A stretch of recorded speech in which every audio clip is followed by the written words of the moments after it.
Bonjour. Alors, je voulais juste apporter une précision concernant une mesure qui est passée pratiquement inaperçue.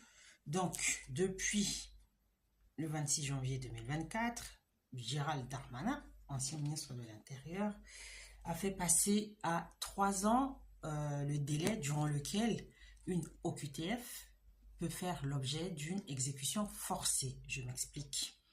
Avant cette loi immigration, lorsque vous vous êtes vu notifier une obligation de quitter le territoire français, il pouvait être exécuté par la force, d'accord, durant 12 mois. Au-delà, il fallait que la préfecture prenne encore une autre décision pour pouvoir considérer que la mesure d'éloignement va être validée, d'accord? Mais à partir de maintenant, pendant 3 ans, si on vous a notifié une OQTF,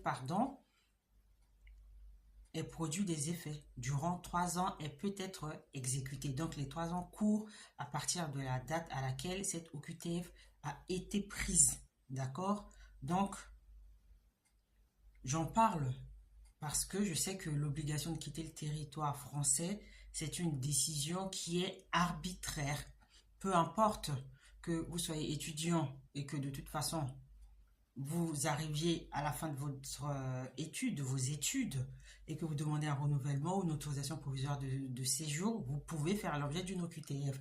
Si vous êtes en situation irrégulière, mais que vous travaillez depuis longtemps, assez longtemps pour faire une demande de régularisation, vous pouvez faire l'objet d'une OQTF.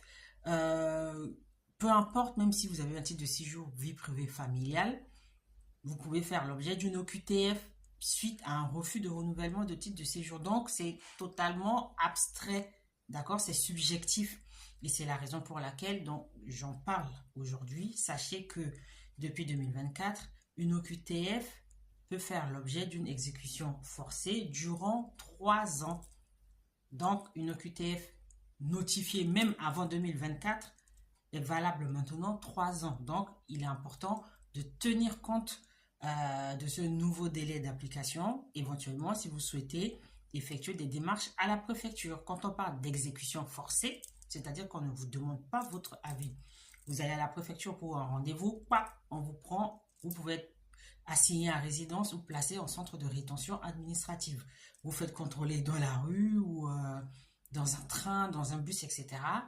Et que il y a une OQTF qui a été notifiée à votre encontre, vous pouvez être placé en centre de rétention.